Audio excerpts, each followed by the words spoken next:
Question time. Now, we talked about creation. This is one of the most contentious texts in the Bible, and I just bulldozed over the top of it. But there still might be some questions you might still have from what we talked about today in Genesis. Comments, questions that somebody might like to make?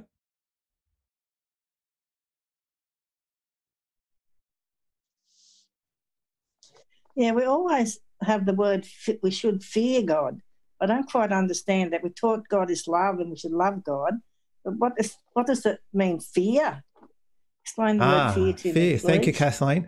It's not, I suppose, I won't spend long on it because it's not directly related to what the text was, Kathleen, but the Bible says love casts out all fear, and yet in the proverbial writings of Scripture, it always talks about fear God in the Psalms and in Proverbs.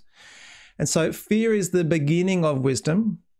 If we don't start off at least fearing God, then we'll not probably get to a point of knowing him well enough to love him.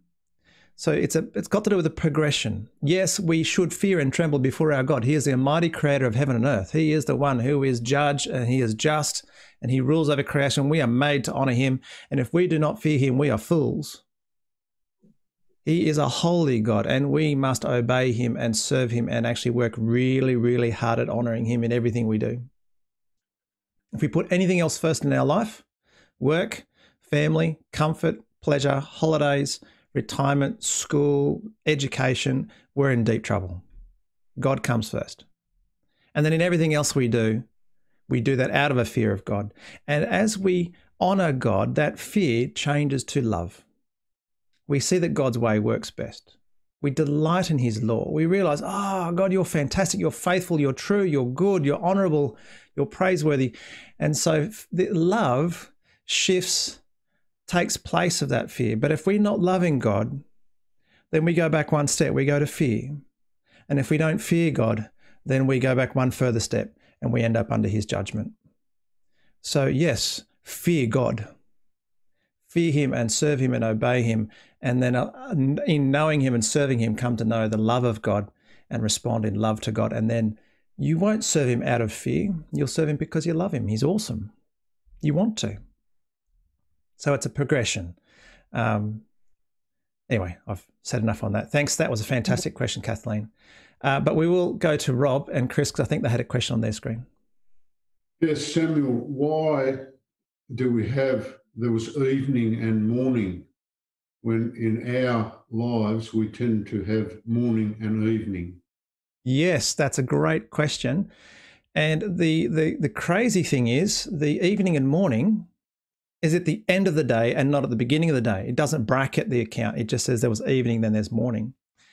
And so there's a sense that God works when we are not working. Now, I haven't thought about this thoroughly yet, but I do know in terms of when it comes to the idea of the Sabbath, the Jewish people took a hold of this idea that the day begins at sunset. The day begins with us resting and acknowledging that God is the one who is at work first. So I think it's got to do with the order of works. God is the one who initiates. God is the one who precipitates. And the first command, after he's created everything, our first thinking would be, imagine I created a robot. My first job would be, right, go and do stuff for me. Polish my shoes, fix my fence, whatever it is. My first command wouldn't be, all right, now rest. And yet, the first thing God does when he's created everything and creation's on its way, he takes a day of rest. Now, God didn't take a rest because he was puffed out. You know, he needed a smoke break or because he was overwhelmed by the efforts. He took a day off for two things: to show that his initial creation work had been finished. He's no longer putting in the materials of what is creation. We are fully formed. We're fully human. We are fully made in God's image. Everything's complete in that regard. But also remember, it's a teaching lesson. That's not a scientific textbook. The time of rest was to say, you know what? This is the pattern I want you to now sustain for the rest of your life. Your day starts when you rest. Because what you're saying is, God, you are working, you are in control, you are sustaining creation. And then after we've had a night to rest, we continue our day. We don't begin it at sunrise. We continue our day after we've had a rest to do something with the energy and space that God's given us. It orients our heart toward trusting God that he is the one who is achieving his purposes more than us. very humble to start your job by resting. You're not really needed, mate, Samuel. You just actually, in the big scheme of things, you could just just sit for a bit, and then we'll get you doing something later when I've got something for you to do. It's pretty cool. So I think the evening and morning is part of that overall pattern in Genesis that's constructed, and it climaxes with God resting on the last day. Thank you. Right. I told you I had a question. I had a question about the order, that there was vegetation and plants on the earth before we got the sun. Yeah, the sun, the moon, and the stars. Yeah. Yeah, very much so. And that's a very natural question for somebody, for us, brought up in a modernity or in a scientific era, because we tend to look at the mechanics of creation. The ancient Near Eastern person did not think of creation as not existing, coming into existence, but from chaos to purpose and order. And so when we look at Genesis, the overall pattern does fit what we know from cosmology and science, by the way. It doesn't contradict science. You've got to let me make that clear. The Bible is not irrational. But think about it purposefully. The first 3 days, God creates the spaces. And then in the next 3 days, he fills those spaces. So it's there to emphasize his order and his purposefulness, not necessarily trying to answer a scientific question. How can we have plants without a sun and the moon? Some people who are literalists, I'm using that term very technically, I'm not someone who reads the Bible in a literary way, because that includes understanding genre and context and that sort of thing, but are literalists, so that each word only has its literal meaning. We don't read anything else that way, by the way, but some people want to approach Genesis that way. And so one of the ways they answer that question is they hold on to, and many Christians hold on to this view, and it's okay to hold this view, by the way, that the 7 days are 7 literal 24-hour days. And so plants would survive without a sun and a moon and stars for a day without a sun and a moon and stars. That would be how some Christians would answer that question. But for me, I think that's importing an answer onto the text that the text is not trying to communicate to us. We have to use the structure of Genesis chapter 1 to tell us what it's emphasizing. And I think the structure is telling us that God is orderly.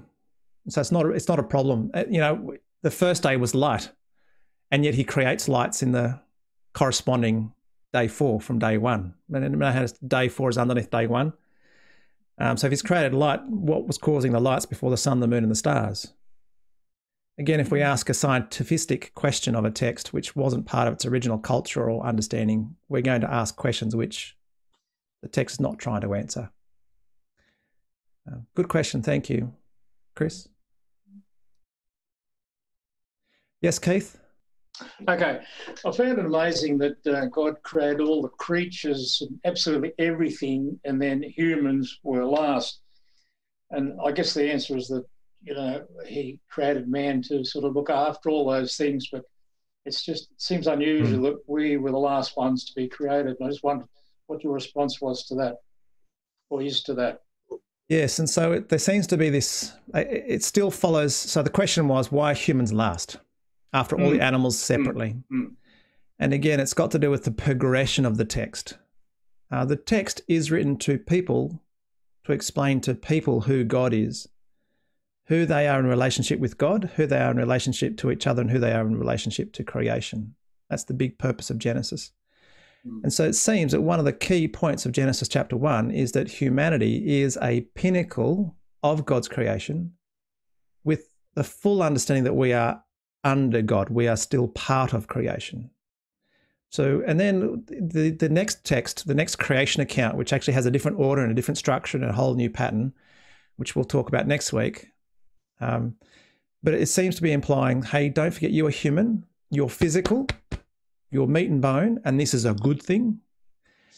But you are made in God's image in that you are also spiritual. You are divine image bearers. You're not divine yourself, you are physical. But you have a special role to play. And so it's natural that we're last, because everything is now set up for us to have dominion and rule. And I think the best word is stewardship in our culture, stewardship over creation. So creation had to be finished first before we were given stewardship over it. So that we can say we have no role to play in the good gifts God has given. We are simply recipients of God's good gifts. And we are simply stewards over it. I think that's why we're last. Thank you. Yeah, that's all right. Any other comments or questions from Genesis chapter 1? Cool. It's going to be interesting next week because we're going to have a look at yet another creation account with a different order. But I don't think the order accidentally made a mistake and forgot they had one creation account and then forgot about it and then wrote another one and thought, oh, I didn't get that right, I'll try it again. What we go is, oh, actually, you've got two different creation accounts, both with different orders and structures. Maybe they're trying to tell us something different. And in ancient Near Eastern mind, that's how they worked. So we're going to look at another narrative, which, by the way, I'm not denying any of the truth of this. The truth of Genesis chapter 1 and 2 is, it is inspired by God. It is perfect. It's inerrant. There's no mistakes in it. But we've got to be careful to read and learn from it what it's trying to teach us from it. And so we're going to look at another creation account next, and it's going to be different from the first one. It doesn't mean the first one's wrong. It just probably means it's teaching us a different lesson. All right, so we'll approach it next week and have a look.